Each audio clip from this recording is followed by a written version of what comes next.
21 करोड़ एक बैंक के कस्टमर, जी हाँ। दूसरे के 5.5 करोड़, अगर टोटल कर दिया जाए तो हो जाते हैं 25.5 करोड़। अरे 25.5, ये मैं इसकी आपको क्या बता रहा हूँ, और इन दोनों को एक साथ क्यों मिला रहा हूँ, क्योंकि दोनों बैंक तो अलग अलग हैं। नमस्कार दोस्तों, ये है अरविंद बात कही और आप देख रहे हैं आज एक नई वीडियो। जी हाँ, मिलाने से याद आया कि इन दोनों बैंकों का, जी हाँ, यूनियन बैंक ऑफ इंडिया और बैंक ऑफ इंडिया का मर्जर होने वाला है। और मर्जर के बाद क्या होने वाला है, मर्जर के बाद ये दोनों बैंक इंडिया के सेकंड लार्जेस्ट बैंक बन जाएंगे। यस, ये इंडिया के सेकंड लार्जेस्ट बैंक बन जाएंगे। जो फर्स्ट नंबर पे आता है वो है एसबीआई, जिसकी टोटल कस्टमर है 26 करोड़। और इनको दोनों को अगर जोड़ देते हैं 21 करोड़ और 5.5 करोड़ को, तो ये हो जाते हैं 25.5 करोड़। तो गवर्नमेंट ने इन दोनों का मर्जर करने की सोची है। ये सच है और ये खबर कभी भी आ सकती है। तो ये देखिए, major banking reforms and this is time to involve the merger of Union Bank of India UBI and Bank of India. ये दोनों बैंक अब एक साथ मिल रहे हैं, यूनियन बैंक ऑफ इंडिया और ये स्क्रीनशॉट जो है ये आपका लिखा है यूबीआई एंड बीओआई, दोनों आपके साथ एक साथ मिल जाए। India second largest bank after SBI. अब क्यों है ये मैंने आपको बताया। तो इस मर्जर का हमारे ऊपर क्या फ़र्क पड़ेगा, तो इसका हम पे क्या फ़र्क पड़ेगा, हमें क्या करना होगा, क्या हम पे फ़र्क पड़ेगा नहीं पड़ेगा, यही चीज़ें हैं। और गवर्नमेंट ऐसा क्यों कर रही है। तो सबसे पहले तो गवर्नमेंट जो मर्जर कर रही है वो क्यों कर रही है, इसका क्या है और हमें क्या फ़र्क पड़ेगा और हमें क्या करना चाहिए उसके लिए, क्या हम पे फ़र्क पड़ेगा नहीं पड़ेगा, डायरेक्टली इनडायरेक्ट क्या फ़र्क पड़ेगा, तो उस पर हम बात करेंगे आज। और आप देख रहे हैं अरविंद बात कही, तो लाइक कीजिएगा, सब्सक्राइब कीजिएगा अगर जानकारी अच्छी लगे तो, और अपना प्यार देते रहिएगा। और हाँ, तो अब क्या है कि जो दोनों बैंकों का मर्जर हो रहा है, मर्जर से एक तो क्या होगा कि जो हमारा सिस्टम है वो स्मूथ हो जाएगा। स्मूथ का मतलब कि आपको सुविधाएं बहुत अच्छी मिलेंगी, आपको इधर डोर टू डोर भटकना नहीं पड़ेगा, आपको ब्रांचेज आपकी बढ़ जाएंगी। इनडायरेक्टली कहा जाए तो आपके ब्रांचेस बढ़ जाएंगे, आपके एटीएम बढ़ जाएंगे।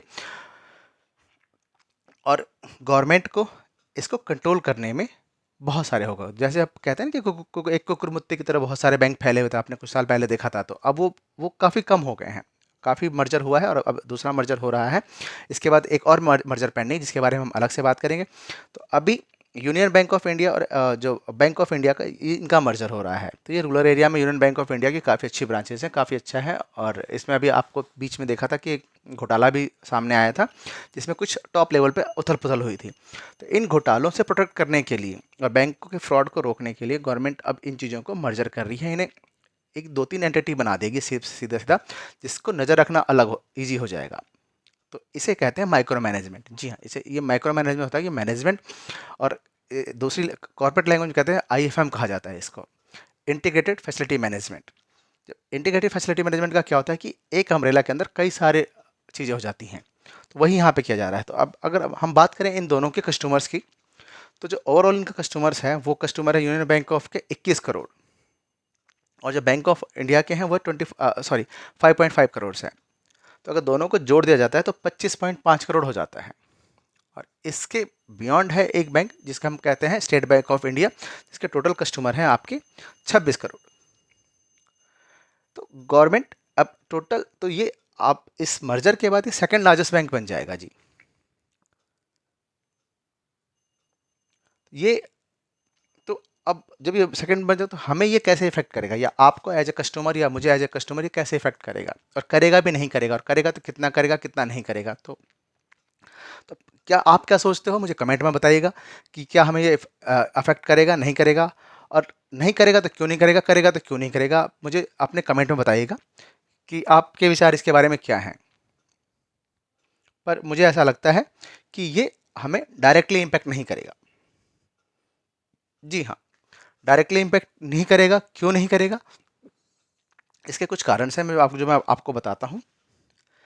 कि जब किसी बैंक का मर्जर होता है तो एंड यूजर पे कितना फ़र्क पड़ता है, थोड़ा बहुत फ़र्क पड़ेगा। आप, मैं नहीं कहता कि बिल्कुल फ़र्क नहीं पड़ेगा, बट इनडायरेक्टली थोड़ा बहुत फ़र्क पड़ेगा, ज़्यादा फ़र्क नहीं पड़ेगा। तो हमारे पास क्या होगा कि जो हम पैसा डिपॉजिट करते हैं या बैंक में जो रखा है वो बिल्कुल सेफ रहेगा, उसमें कोई टच नहीं होगा, ना आपका कोई पैसा घटेगा ना घटेगा ना बढ़ेगा। आपके एटीएम के ट्रांजेक्शन, विड्रॉल, डिजिटल पेमेंट और कोई चेक पेमेंट जो भी है, वो सब सारी चीज़ें सेम रहेंगी। हो सकता है कि चेक पे थोड़ा इम्पैक्ट पड़े, चेक को चेंज किया जाए बाद में, बट जब तक नई कॉपी इशू करेंगे उसके बाद से ही होगा। पुरानी कॉपी के साथ ये सब छेड़छाड़ नहीं होनी चाहिए। ये हो सकता है कि क्लियरिटी इस पर आए और ये बदला भी जा सके। इस पर थोड़ा सा भी डाइसी सिचुएशन है, ये क्लियर पॉइंट नहीं है कि ऐसा होगा या नहीं होगा, बट बाकी अदर चीज़ों पे नहीं होगा। और इसके फ़ायदे क्या होंगे कि आपके पास एटीएम बढ़ जाएंगे, आपके पास ब्रांचेस बढ़ जाएंगे, क्योंकि दोनों ब्रांचेस हैं। मान लीजिए यूनियन बैंक की आपके पास 50 ब्रांचेस है आपके शहर में, या 5 ब्रांचेस हैं। वहीं बैंक ऑफ इंडिया की आपके पास 10 ब्रांचेस हैं या 15 ब्रांचेस हैं। तो 50 और 15 को जोड़ दीजिए, 65 ब्रांचेस। तो अब आपके पास टोटल 15 65 ब्रांचेस हो जाएंगी। आपको क्या करना पड़ेगा, जो आपके ऊपर इनडायरेक्टली इम्पैक्ट पड़ेगा, आपको अपनी पासबुक, चेकबुक और आईएफएससी कोड अपडेट कराना होगा। जी हाँ, आपको एडजस्ट कैसे करना है भाई? नई ब्रांच का नाम हो सकता है, नाम में चेंजेस है, अभी नाम के चेंजेस के बारे में कुछ नहीं कहा गया, तो नाम में चेंजेस है, मर्जर डेट जो जो प्लेटफॉर्म हो वहाँ पे कुछ बदलाव हो।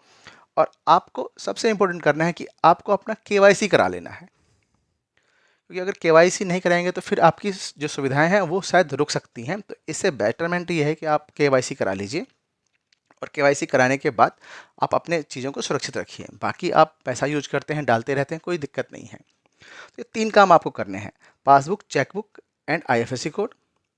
नई ब्रांच का नाम आपको ध्यान रखना है, क्या होना है, क्या कौन सी नहीं होनी है, और अपने डॉक्यूमेंटेशन और केवाईसी कंप्लीट करा लीजिए। अगर आप ये 3 काम करा लेते हैं तो इस मर्जर का डायरेक्टली आप पे या इनडायरेक्टली कोई इम्पैक्ट नहीं पड़ेगा। जी हाँ, तो ये आप इस बात से समझ रहे हो कि ये 3 काम कराना बहुत ज़रूरी है, तो आप इन 3 कामों को ज़रूर करा लीजिएगा, क्योंकि मर्जर होना है और ये नवंबर में संभव होना है। नवंबर के एंड तक, नवंबर के मिड तक होगा या दिसंबर के फर्स्ट वीक तक होगा। ये मर्जर होना ज़रूरी है, ये मर्जर क्लियर है। इसके बाद एक और मर्जर है जो भी आपके सामने आ रहा है, जिस पे हम बात करेंगे। अभी उसकी डिटेल मैं भी खुद इकट्ठी कर रहा हूँ। जब डिटेल इकट्ठी करती है तो आप हो जाती है तो आपके साथ ज़रूर शेयर करूँगा उस चीज़ को बैठ के। तो और फिर हम उस पर बात करेंगे। तो अभी ये वाला मर्जर जो है, ये वाला मर्जर अब होने की तैयारी में है, और ये अप्रोक्स या यूँ कहें तो हो चुका है, बस इसका डिक्लेरेशन बाकी है। तो इन चीज़ों से सेकेंड लार्जेस्ट बैंक बनने की राह पर ये निकल चुका है, यूनियन बैंक ऑफ इंडिया और बैंक ऑफ इंडिया, जो अपने कस्टमर्स को सुविधाएं देगा और देता रहेगा। तो ये सुविधाएं चलती रहेंगी एज यूजुअल। क्या ये आपको कितना इफेक्ट करेगा या इफेक्ट करेगा भी नहीं करेगा, इस पर आप ज़रूर कमेंट कीजिएगा। आपको क्या लगता है, अपनी राय ज़रूर दीजिएगा। और आप आपने अपना प्यार देते रहिएगा। ये आप देख रहे थे अरविंद बात कही। अगर इन्फॉर्मेशन नॉलेजेबल लगती है तो आप इसको ज़्यादा से ज़्यादा शेयर कीजिएगा अपने रिश्तेदारों को, क्योंकि पैसा बहुत मेहनत से कमाया जाता है। पैसा सेव करना हर आदमी चाहता है, पर उसे सही तरीके से कैसे सेव करें वो ही होना चाहिए। तो मैं दोबारा से कह रहा हूँ, अपना कमेंट देते रहिएगा, अपना अपना आंसर जरूर कीजिएगा। विल दिस इफेक्ट कस्टमर, या हम लोगों के कष्ट कितना इफेक्ट करेगा? और आप मुझे इस पर अपना जवाब जरूर दीजिएगा। और देखने के लिए बहुत बहुत धन्यवाद दोस्तों। उम्मीद करता हूँ ये वीडियो आपको पसंद आई होगी, आपको बहुत अच्छा लगा होगा। आपने बहुत और एज यूजुअल जैसे आप अपना प्यार देते रहते हैं, देते रहिएगा, लाइक कीजिएगा, सब्सक्राइब कीजिएगा। और जय हिंद, जय भारत दोस्तों, वंदे मातरम। नमस्कार दोस्तों, शुक्रिया, थैंक यू।